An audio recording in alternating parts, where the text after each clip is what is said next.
My name is Hendrika Christina Ubink Neys. I was born in Amsterdam on December 2nd, 1937. I have 4 children, but now I have 3. One passed away. The father of my children was Alan Neys. I live with Gijs. He is my senor, my significant other. We immigrated September 1960 from Amsterdam to New York on a propeller via Iceland and Montreal.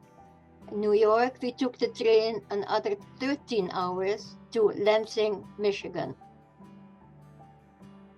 On arrival, we were met with our sponsors, the Hartzers. But of course, it was a really bad year, the 1960s, so not much work. It was very cold, much colder than Holland.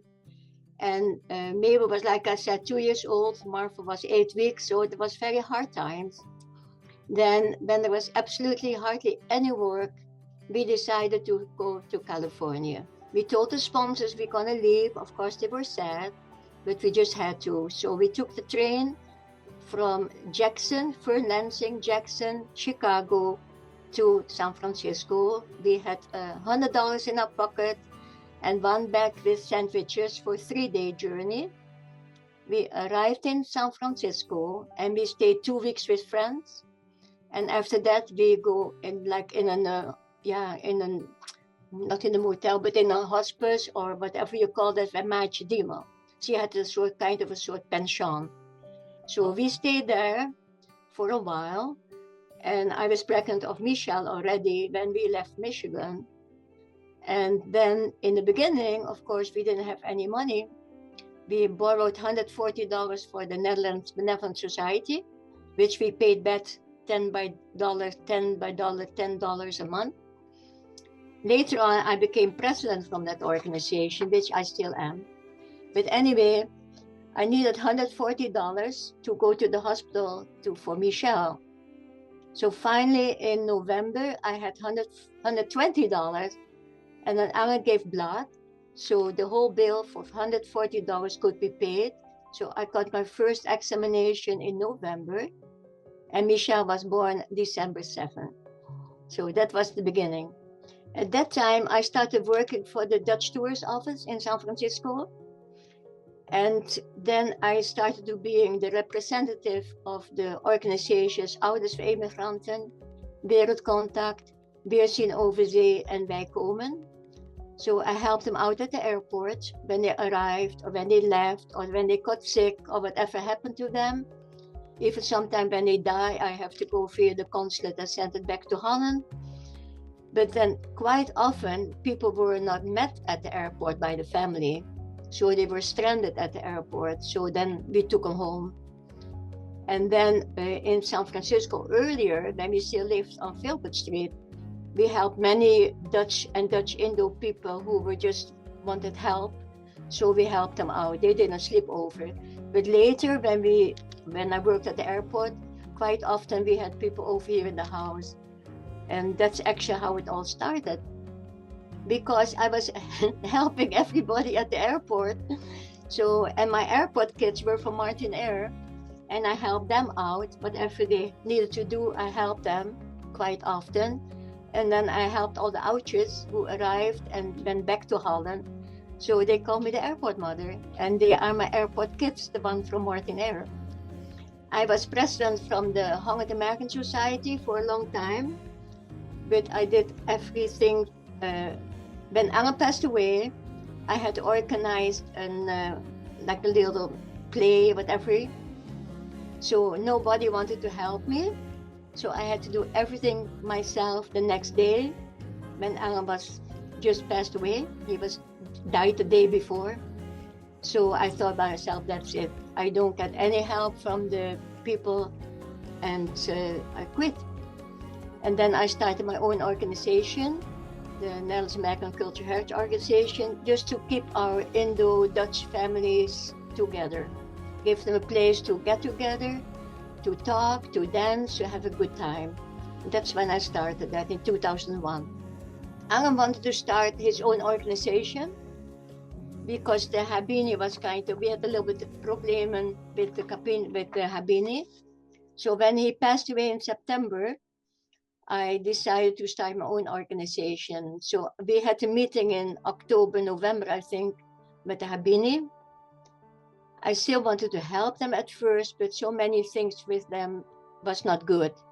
So I said, no, I'm going to start my own organization in honor of Alan.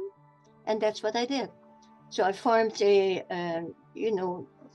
just get the people together. And John Moore was president, and we had, the whole people, but I did not want to be president. I want to be sure that the money was used well. Okay, that's why I wanted to be the treasurer. And I'm still doing that. I started that, I think 2002 or 3, I'm not sure anymore, the first one. So I went to Indonesia, went by myself, and then I met the representatives and we went all over. And then later in life, when Gijs was with me, 2006, then he started coming with me to Indonesia. And he speaks the language perfectly, so that was a big help. I gave him kumplans, had the people come with the taxis and the cars, whatever, to Bandung, had the kumplan there, and gave him a good time, visited them. But of course, if you see the kampongs over there, they're horrible. Like I wrote in my little paper, like opened all my shots, wanted to stay there because they were teachers. But maybe after a few months, they lost their jobs already, because that was a discrimination, was bad, and was even worse later on.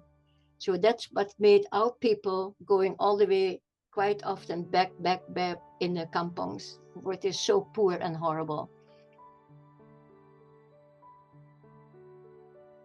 To have received the awards was a great honor, but I just did this and still do what I think I have to do to help the ones in need and to keep our community together as a big family.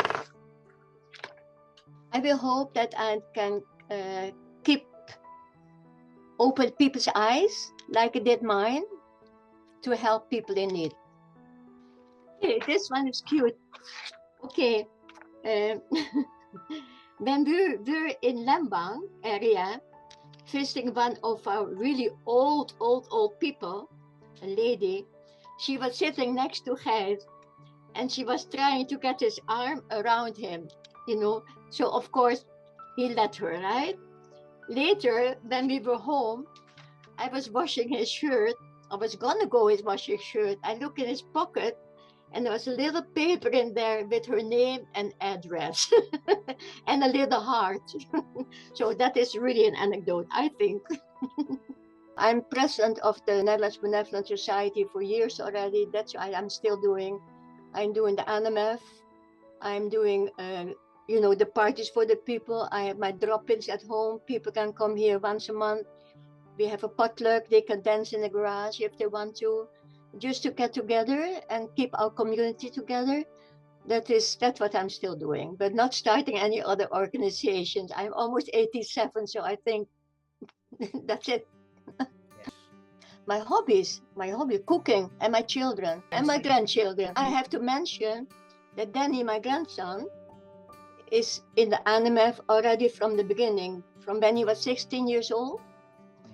So he is now president because Jamal cannot do it anymore, And he is going to end the ANMF when I die, and the people are still there in Indonesia, so he will end and finish it. Thank you, Indo Project, for all the work you're doing. I really appreciate it, and I will always be here to help you as long as I can.